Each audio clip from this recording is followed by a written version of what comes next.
Bonjour les amis. Aujourd'hui, je vais vous présenter un peu ma stratégie de trading sur futur. Alors en fait, c'est assez basique.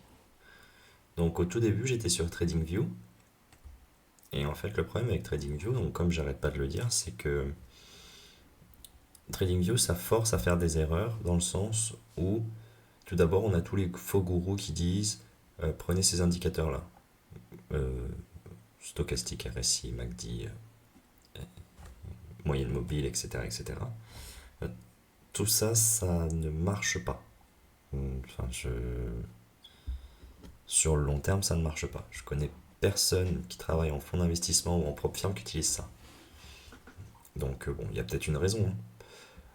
Ensuite, un autre problème que j'ai pu rencontrer, c'est que on vous dit que le Forex, c'est le marché le plus liquide au monde. C'est faux. En fait, le Forex, c'est le marché le plus liquide au monde, d'accord. Il y a 6 trillions échangés par jour sur l'euro USD, sauf que c'est 6 trillions dont tu n'as pas accès. Parce qu'il y a des euh, black pool, dark pool, black pool, n'importe quoi. Dark pool, comme sur les actions. En fait, c'est les banques qui échangent entre elles les 6 trillions. Donc toi, tu as accès, alors je sais plus c'est combien exactement, mais il me semble que c'est même pas 10% dont tu as accès. Donc voilà. Donc ça, c'est déjà un petit problème. Et, euh, et le problème, en fait, c'est que sur TradingView, t'as pas accès au volume. Alors, tu l'as et c'est de mieux en mieux, t'as accès au footprint, maintenant il y a un peu de volume profil et tout, mais c'est pas fou quoi. Euh, donc du coup, je me suis intéressé au futur, parce que les futurs, c'est centralisé, donc déjà, tu vas pas te poser la question de est-ce que je vais pouvoir récupérer mon argent ou pas, ce qui est assez important. Et ensuite, comme c'est centralisé, ça veut dire que tu as le volume de toutes les transactions. Et en fait, le volume, c'est très important, parce que le volume, c'est ce qui donne le prix. Donc si tu traites que sur le prix, certes, le prix est une représentation du volume, mais si tu traites qu'avec le prix, bah tu loupes des informations, obligatoirement. Tu loupes des informations. Tu peux trader juste avec le prix, c'est possible, mais voilà, c'est pas ça qu'est ça quoi. Qu'en fait, le meilleur truc, c'est de trader juste avec le volume, et en fait, t'as même pas besoin de la courbe. T'as besoin de savoir où est le prix, donc juste besoin de savoir 56,19,25, 56,19,50, machin et tout. Mais t'as pas besoin d'avoir la courbe. On- alors, ça aide un petit peu, parce que tu peux avoir les higher low, lower high, etc. etc. Donc c'est utile quand même. Mais je veux dire, c'est pas si important que ça. Voilà. Et je peux vous assurer que c'est vrai. Après, le truc, en fait, c'est que c'est plus facile de commencer par là, par le prix, que par le volume. C'est d'ailleurs pour ça que quand on trade avec l'order flow, c'est plus facile de commencer avec le footprint que directement trader sur le dôme. Alors moi personnellement je ne trade pas sur le dôme parce que j'ai du mal, je vais être honnête avec vous. Ça ne veut pas dire que je ne suis pas rentable, hein. Au contraire. Parce que en fait il y a deux choses à prendre en compte quand on trade, c'est où sont les niveaux. Alors pour ma stratégie, hein, il y a d'autres personnes qui ont d'autres stratégies et qui mettent pas de niveau, mais ouais, ceux qui tradent sur Bookmap en général, mais bon c'est du scalping, dans du scalping t'as pas besoin d'avoir de niveau. Là tu vois des acheteurs agressifs qui sont bloqués. Bon, tu short, tu prends ton TP ici, tu mets ton stop là, quoi. Donc tu as un risque ratio de 1 pour 1, mais t'as pris 5 ticks. Tu vois. Donc voilà. Donc en fait, ce que je vais vous montrer, c'est comment moi je trade. Et donc je suis passé de trade, juste pour vous rappeler, je suis passé de TradingView à NinjaTrader à Sierra Chart. Et j'ai voulu passer sur Bookmap, mais mon mentor m'a dit que c'était surfait. En gros, t'es pas obligé de l'avoir pour pouvoir être rentable, et c'est assez véridique, hein. En fait, c'est vraiment la dernière étape pour donner un cerise sur le gâteau, mais tu peux être largement rentable sans. En fait, ça te montre des choses qui sont pas vraiment utiles. Ça te montre trop de choses, mais qui sont pas vraiment utiles. Donc là, par exemple, à droite, on a le volume profil des 100 derniers jours. Alors vous allez me dire pourquoi 100 derniers jours, ça pourrait être 102. Oui, vous pouvez mettre 102, 103, 267, comme vous voulez. Hein. Au final, il va pas y avoir de grands changements. Hein. Je l'ai testé moi-même, quoi, donc je le sais. Et c'est les questions que je me suis posées aussi.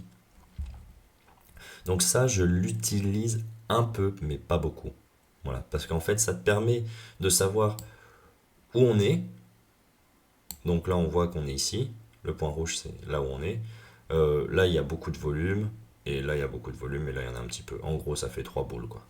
Voilà. Donc là, si on passe au-dessus ici, on retape là et on remonte là-haut. Break and retest.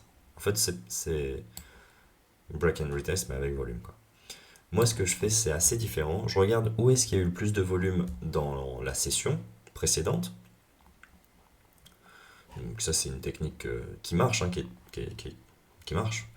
Euh, et c'est bien pour les débutants. Ça, parce que en fait, mon mentor me disait en gros, ah bah ici tu me trouves les volumes ledge. D'accord. Ils sont où les volumes ledge? C'est très compliqué, je trouve. Alors qu'ici, c'est assez facile. Regarde, je vais montrer un petit exemple. Alors, ça, c'est la session d'hier, la session américaine. La session américaine, c'est en noir foncé. Ça, c'est la session américaine. On voit qu'il y a deux zones de volume. Première zone de volume, c'est ici. Deuxième zone de volume, c'est ici.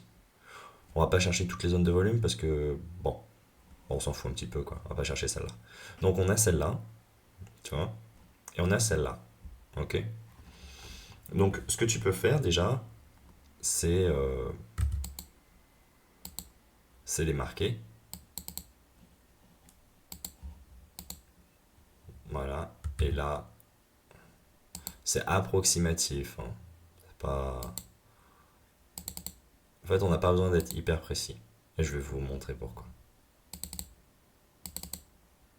Ah, ça, c'est un peu chiant quand ça se superpose comme ça. Ah, mince. Ah. Bon, bref, vous m'avez compris. Ensuite, ce qu'on va faire, c'est que on va regarder sur les sessions précédentes les volumes ledge.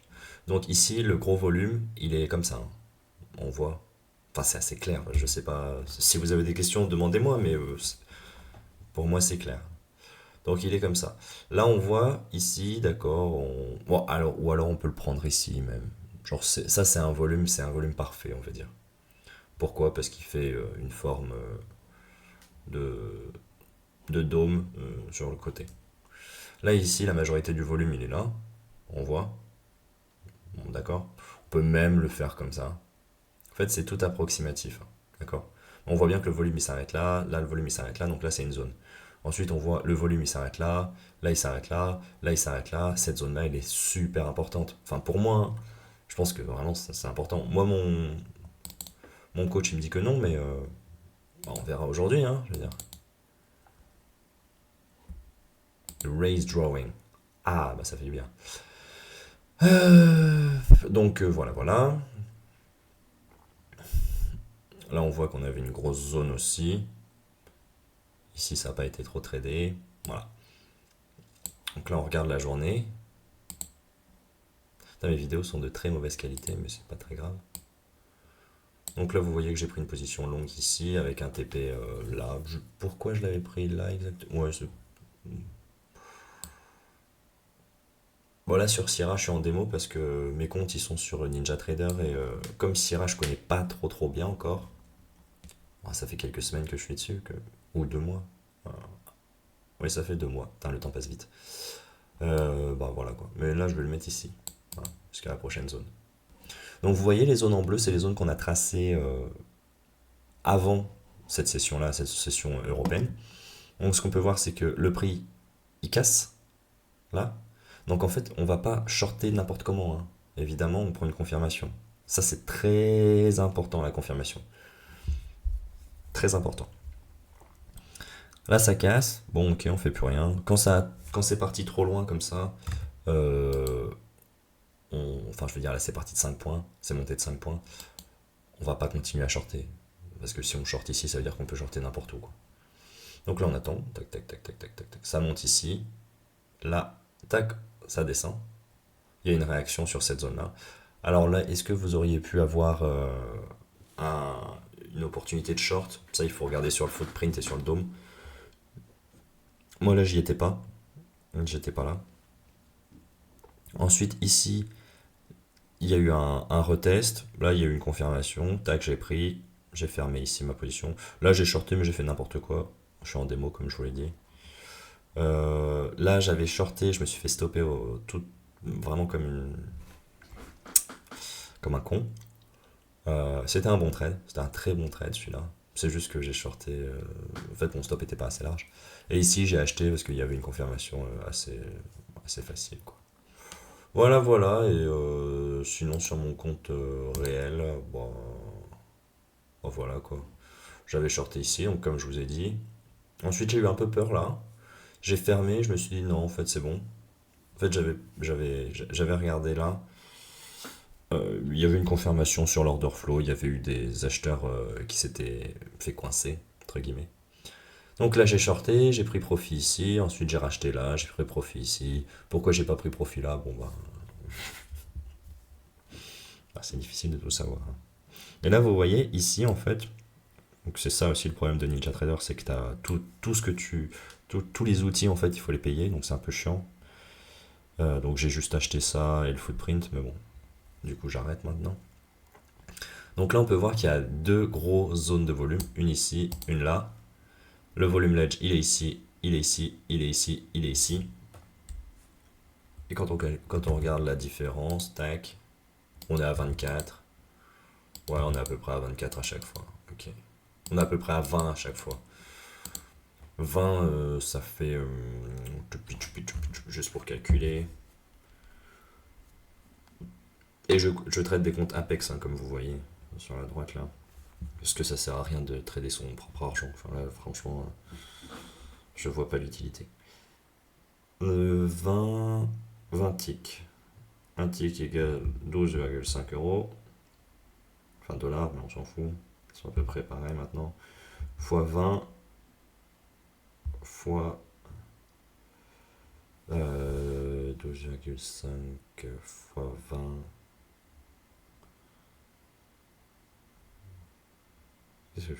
Oui, ça fait 250 euros. Si vous tradez avec de l'eau, oui, vous avez 500 euros. Oui, oh là là, je sais pas pourquoi je réfléchis autant. 500 euros, ouais. Donc c'est vraiment pas mal. Et ensuite, si vous tradez avec 10 lots, avec 20 lots, donc mon prof il trade avec 20 lots, enfin il a eu tradé avec 20 lots, ça fait 5000 euros par trade, quoi. Donc là t'as fait 5000, là t'as fait 5000, t'as une journée à 10 000 déjà, c'est pas mal, hein. Voilà, voilà. Bon, bah, j'arrête la vidéo, je la mets sur YouTube. Et si vous avez des questions, vous me posez. Je peux faire du coaching un à un si vous voulez, parce que je suis pas très bon pour faire les vidéos.